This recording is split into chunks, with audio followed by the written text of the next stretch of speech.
when it's just like anti-trans people who say that there are only two genders. They don't know that they're a product of the woke system, because gender is a social construct. If gender is a social construct, there can be thousands of genders. So we should just talk about sex and get rid of gender.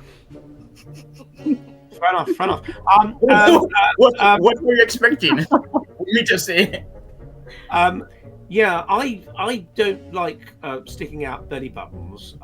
Is And that they what were we're talking about, though? Just to yeah. clarify. I'm just going into that thing that I put on the screen. You may recall. Yeah, no. But are we talking about belly buttons? Is my question. Oh yeah, I'm moving into that now. I'm segueing. No. But is the outie definitely a belly button? I would have thought that my understanding was that the outie is like a button, isn't it? That's why it's called a. So we're not talking about any other body parts. We're only focusing on the belly button here. All right. Right. Now, I was. Something absolutely fascinating happened on the Jolly Heretic live stream the other Monday.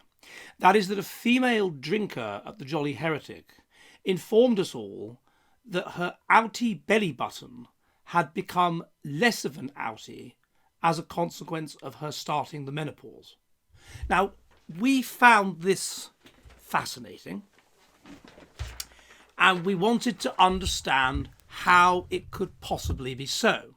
Now, this raised a discussion over what outies are, what is the cause of an outie, why do some people's belly buttons stick out and some people's don't?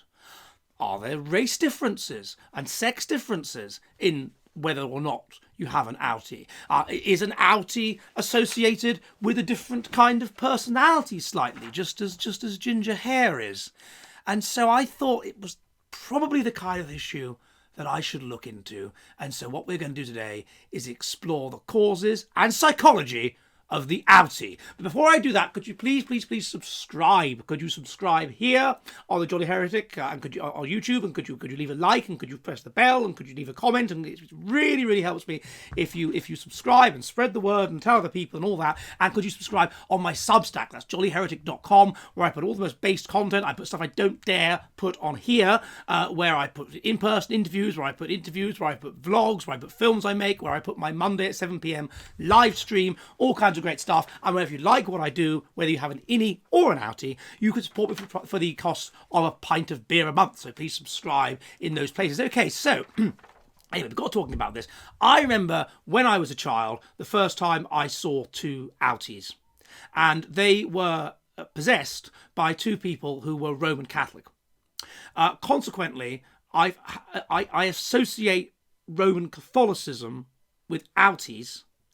And for this reason, if nothing else, I don't think I could ever become a Roman Catholic. I mean, the visceral disgust. I mean, no offence if you have an outie, but the visceral. I once went out with a girl that had one, but the visceral disgust that I felt for it was very intense. They are relatively rare. Most people have innies, but anyway, what is the reason for them? First of all, the reason is the way in which, when the umbilical cord is cut, the scar tissue heals.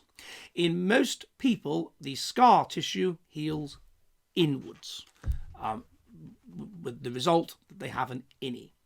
In some people, the scar tissue heals outwards for some reason, some sort of genetic difference. I don't know. And so they have an outie.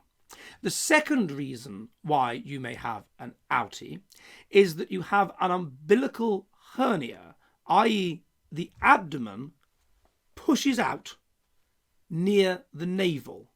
This would be as a consequence of things like weakened muscles, or relatively weak muscles in that area of your body. But that might change over time.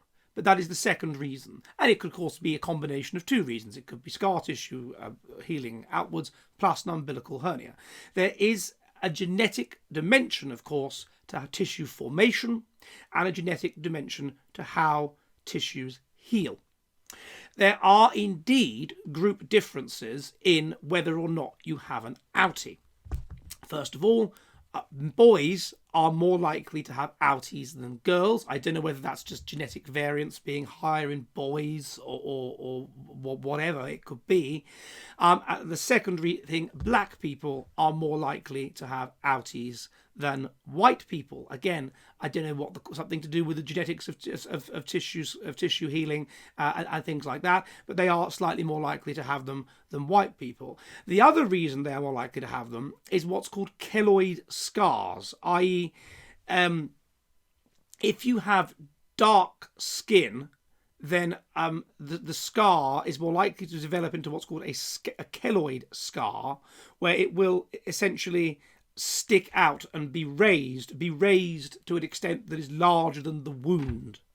This is something to do with having dark skin, and it's within race as well. So people that are white but have relatively dark skin, Italians or people with lots of Western hunter-gatherer ancestry, whatever it happens to be, those people are more likely to have outies, and it's precipitated by the fact that the dark skin is associated with so-called keloid scars, where the scarration sticks out.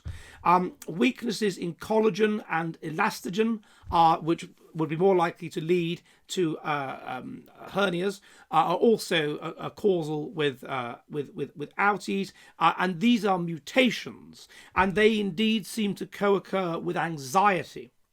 So people that are anxious are more likely to have outies. In addition, you are more likely to get a hernia, including in your belly button, if you are of a relatively anxious disposition, to do with the kinds of hormones you're producing. And this can start straight away. I mean, from birth, you have anxious babies and you have placid babies. So the anxious type baby, the colicky type baby, is more likely to have an outie. Hernias cause pain, but hernias are themselves caused by stress. So basically, you would expect people with outies are slightly elevated in stress and being angry and cross kind of people. So that's the nature of the outie and group and sex and race differences in the outie. I could find no evidence that the menopause causes your outie to become an innie, and indeed the person that said this eventually admitted that she was just joking. If anything, the opposite. You are more likely to get a hernia in the menopause because of the weakening of muscles, and if you get the hernia by your navel, then this could perhaps potentially turn your innie into some kind of outie. But anyway, that's it. Innies and outies. Now you know everything you need to know. Thanks a lot. Subscribe. Merry Christmas. And if you have an outie or an innie, comment on it in the comments. And if you found any other correlates, then do let me know. Are you ready for the future of the West?